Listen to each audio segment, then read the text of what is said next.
Dan untuk membahas lebih dalam seperti apa penyebaran kasus dari rabies tersebut dan juga apa langkah antisipasi kita sebagai masyarakat dalam menyikapinya, saat ini kita telah terhubung bersama Ketua Persatuan Dokter Hewan Indonesia PDHI Sumatera Selatan, Dr. Jafrizal melalui sambungan Zoom. Halo, Assalamualaikum, selamat siang, Dr. Jafrizal.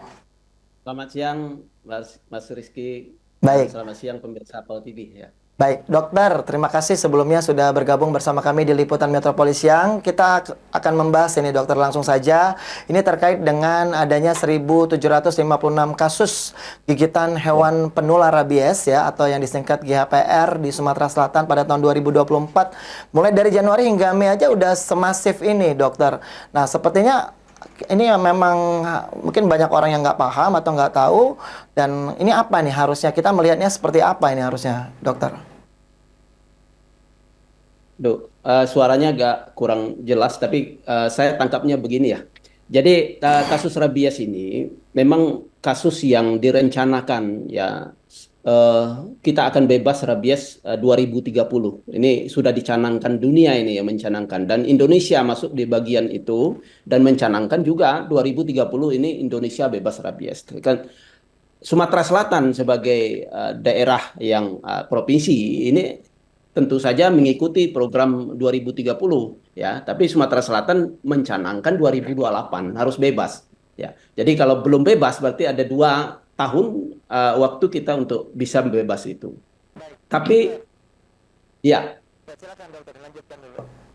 ya, jadi mengapa rabies ini menjadi hal yang sangat penting karena rabies ini menjadi isu dunia ya, yang masih di Asia, terutama Asia dan Afrika ini masih belum bebas, ya, belum bebas. Jadi daerah-daerah masih banyak kasus di Asia dan Afrika ya, ini yang masih terjangkit masalah rabies ini. Nah, rabies ini kita sudah berkali-kali untuk melakukan untuk bebas ya. Kenapa saya katakan demikian? Karena penyakit yang tidak bisa diobati apabila sudah muncul gejala, ya fatal sekali adalah penyakit rabies ini. Jadi kalau Baik. sudah manusia sudah terkena, terinfeksi dan muncul gejala tidak bisa diobati. Ini kasus yang di Sumatera Selatan, misalkan ini laporan dari Dinas Kesehatan dan ada 4 yang meninggal. Nah, ini Baik, sudah muncul dokter. kasus baru dibawa, ya Dokter Jafrizal ya, dibawa. baik. Oke, sementara itu saya ambil sebagai highlights ya. Anda menyampaikan highlight, nanti kita perdalam satu-satu. Namun saya ingin kembali lagi ke 1.756 kasus yang tersebar dari Januari hingga Mei 2024. Apakah ini angka ini bisa dikategorikan sebagai peningkatan kasusnya dibandingkan tahun lalu, dokter, atau dibandingkan tahun-tahun sebelumnya? Dokter bisa mendengar suara saya dengan jelas ya? Silakan, dokter. Oh, ya, jadi 1.756 ini kan laporan dari puskesmas yang menangani ya kasus. Ini laporan dari Dinas Kesehatan Provinsi Sumatera Selatan. Tetapi saya melihat ini kan baru bulan Mei ya. Tapi kalau kita hitung ini rata-rata di 350 ekor, 50 gigitan dalam 1 bulan. Artinya kalau kita sampai di bulan Juli ini kan terjadi peningkatan ya. Terjadi Sebelumnya. peningkatan dari tahun 2023. Baik, baik. Iya. Nah, kalau untuk peningkatan ini fenomenanya apa nih, Dok? Yang membuat ini menyebar semakin masif ini? Justru ada peningkatan menurut dokter, pengamatan dokter. Suaranya agak kurang begitu jelas di saya. Kalau baik, Dokter Zafrizal bisa mendengar suara saya? Ya, Bisa dengar ya. dengan jelas? Baik. Dokter, kalau menurut dokter peningkatan di tahun ini terjadi karena apa? Menurut dokter, Oh, pengamatan dokter ya, sebagai PDHI. ya. Jadi sekarang ini memang peningkatan terjadi animo masyarakat untuk memelihara hewan. Ya, Hmm. satu ini kalau itu kasusnya kejadiannya terjadi pada kucing. Biasanya terjadi peningkatan kasus pada kucing terutama di Kota Palembang misalkan itu terjadi karena banyaknya masyarakat yang memelihara hewan kucing. Nah, terus yang kedua ini terkait dengan anjing. Anjing kalau di desa-desa itu bukannya hewan peliharaan yang yang hewan kesayangan, akan tetapi ini menjadi hewan penjaga, penjaga kebun, ya, penjaga rumah gitu. Akan tetapi uh, terjadinya kasus ini karena apa? Karena tidak adanya peraturan atau aturan yang mengatur di daerah tentang pemeliharaan hewan penular rabies ini, terutama untuk anjing. Ya, jadi banyaknya anjing liar ini yang menyebabkan munculnya kasus-kasus terinfeksi kasus rabies ini. Artinya ini ketidaktahuan ya dari masyarakat, khususnya yang memelihara hewan-hewan tersebut. Nah, sekarang coba dokter ini sekaligus bisa mengedukasi pada kesempatan kali ini. Sebenarnya hewan apa saja dokter yang dapat terkena penyakit rabies atau yang bisa menularkan rabies? Tadi dokter mengatakan tidak hanya anjing, kucing juga. Saya juga salah satu orang yang awam ini ya, yang saya pikir kalau rabies pastinya anjing identik. Tapi ternyata kucing juga bisa. Lalu, apakah hewan-hewan baik kucing maupun anjing ini semuanya bisa menyebarkan rabies ketika dia menggigit orang, dokter? Ya, jadi hewan penular utama untuk rabies ini adalah anjing, ya, anjing. Jadi di Indonesia saja itu 95% kasus gigitan pada manusia itu disebabkan oleh gigitan anjing. Jadi apabila kucing yang menggigit itu adalah merupakan ketularan atau terinfeksi dari gigitan anjing biasanya. Jadi hewan penular rabies ini adalah kucing, anjing, kera. Tapi kan yang paling banyak ini adalah anjing. Makanya anjing menjadi fokus utama kita dalam penanganan rabies ini. Itu. Baik, artinya tidak semua gigitan kucing itu bisa menyebabkan rabies. Boleh saya simpulkan seperti itu, dokter? Benar, tidak semua. Baik, jadi artinya, ya silakan, dokter. Jadi inilah pentingnya vaksinasi, penanganan pencegahan sebenarnya. Tapi yang terjadi di saat ini untuk di daerah-daerah, saya mengkecualikan untuk daerah hewan kesayangan yang dimiliki oleh pemilik-pemilik yang dipelihara di rumah ya, di rumah misalkan di kota-kota. Tetapi kalau di desa-desa ini kan ada kelalaian kita dalam hal masalah vaksinasi. Nah, untuk itu maka ini memang perlu ada langkah-langkah yang harus dilakukan oleh pemerintah daerah gitu. Langkah-langkah tadi ya, Dok ya. Nanti sebelum ke langkah ke pemerintah, saya pengen langkah apa ini untuk masyarakat dulu nih, dokter. Apa yang harus diambil apabila terkena gigitan hewan yang terjangkit rabies? Tadi kan dokter mengatakan tidak hanya anjing tapi juga kucing juga kera. Nah, jika memang mereka mengalami gigitan, untuk memastikan bahwa itu rabies atau tidak, tentu kita ke dokter. Nah, tapi kalau sudah dipastikan itu rabies, sebenarnya mungkin dokter juga bisa memberikan informasi, edukasi apa yang harusnya dilakukan. Yang pertama, masyarakat perlu mengenal ya ciri-ciri dulu hewan yang terinfeksi rabies. Ya. Yang pertama, hewan itu tidak lagi menurut patuh kepada pemiliknya. Ini hewan anjing adalah hewan yang paling patuh kepada pemilik. Akan tetapi apabila sudah berubah sifatnya menjadi hewan menjadi ganas, ini dicurigai itu ya sudah itu masuk kategori ini terinfeksi rabies. Yang kedua, ini keluar leleran ya, keluar air liur yang berlebihan. Nah, ini kemudian dia takut pada air, pada sinar ya. Umumnya di siang hari dia akan berada di kolong-kolong atau di tempat yang gelap. Ya, dia di malam hari atau di maghrib atau di pagi hari dia akan keluar untuk menggigit. Nah, biasanya dia sudah bergerak dengan aktif dan dia akan menggigit benda apa yang bergerak, ya kan? Nah, kemudian yang perlu diwaspadai di musim kawin. Nah, ini pada musim bulan-bulan Juni, Mei, Juni sampai nanti September ini adalah musim kawin, musim kemarau. Maka ini perlu hati-hati karena anjing-anjing yang liar ini akan bisa terinfeksi oleh anjing-anjing yang terinfeksi rabies. Nah, setelah hewan itu menggigit, nah apa yang mesti kita lakukan? Ya, jadi yang perlu kita lakukan kalau setelah digigit, ini yang pertama itu cuci bekas gigitan itu di tempat di bawah air mengalir. Itu waktunya selama 15 menit. Ini menurut SOP-nya kesehatan ya. Kemudian kita berikan antiseptik, bisa alkohol atau bisa betadin misalkan. Nah, ini segeralah bawa ke rumah sakit yang menangani ya rabies center ya. Jadi jangan sampai bawa ke puskesmas, di situ tidak ada PAR misalkan vaksinnya di situ, maka itu akan memperlama waktu kita mendapat penanganan. Jadi segera segera mungkin itu dilakukan pemberian PAR. Untuk anjingnya sendiri, apabila sudah menggigit, ini kebiasaan kita kalau sudah menggigit, ini langsung dibunuh. Ya, usahakan kalau anjing itu anjing peliharaan, itu jangan dibunuh, dikerangkeng atau dikandangkan untuk bisa diobservasi.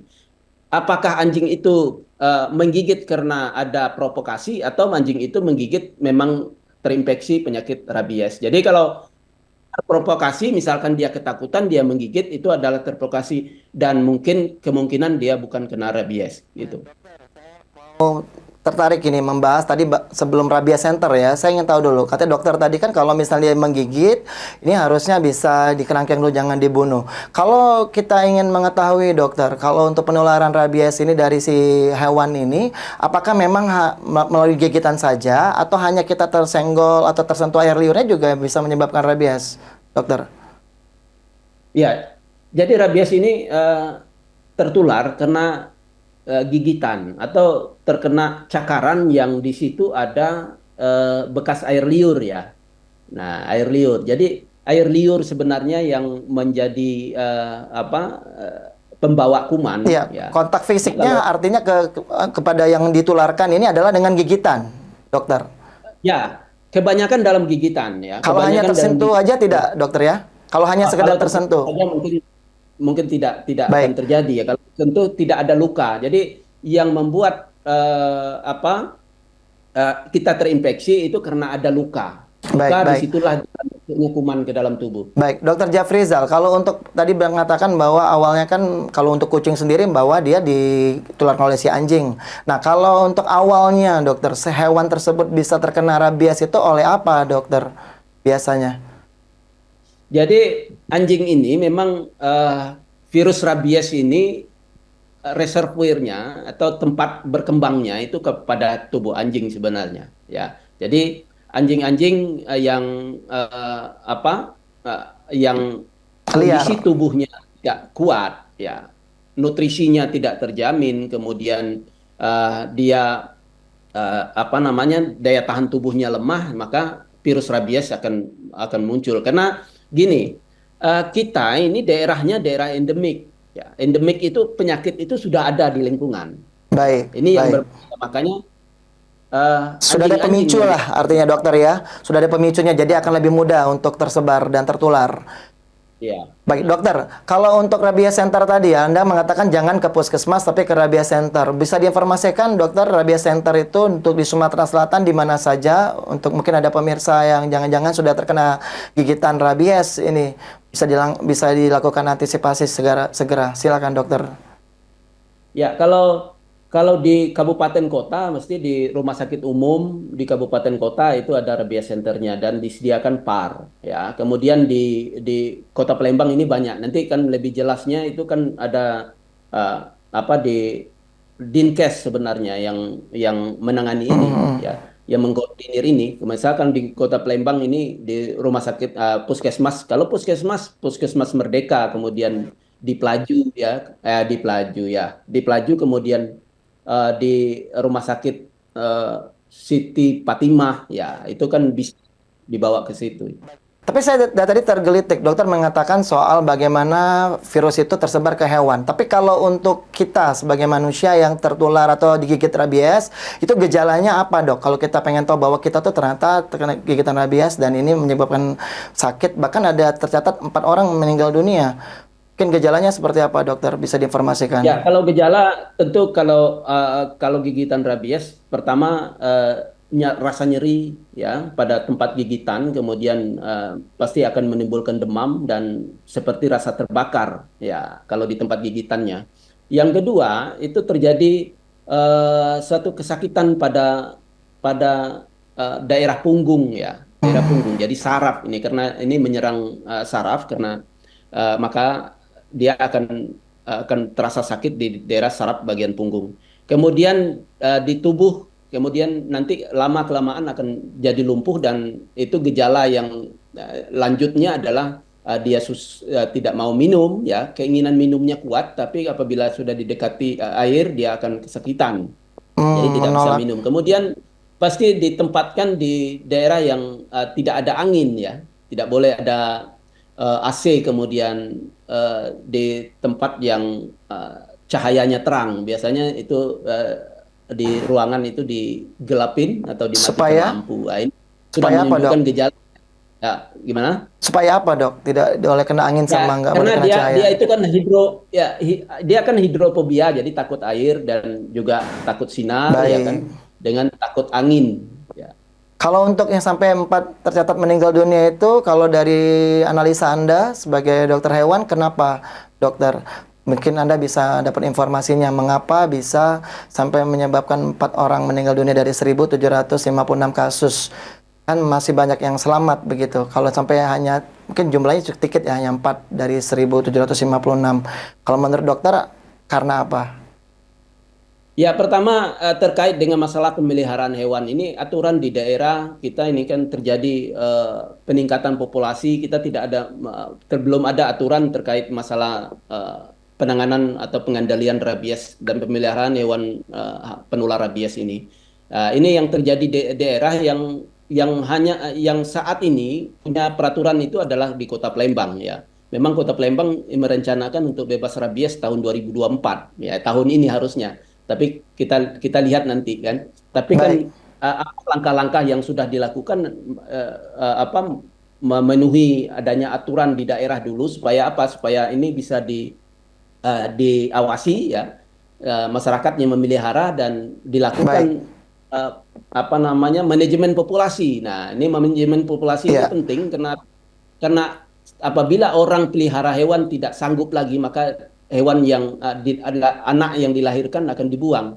Ini yang bermasalah karena anak yang dibuang itu akan tidak dipelihara dengan baik, nutrisinya rendah, ya, ya, kurang, jadi penyakit sehingga ya. bisa Dokter, terinfeksi baik, dokter, rabies. Anda sebagai PDHI ya, tentunya Persatuan Dokter Hewan Indonesia, tentu Anda ingin mendorong. Tadi Anda mengatakan baru Palembang gitu ya, yang memang cukup concern gitu dalam masalah rabies ini.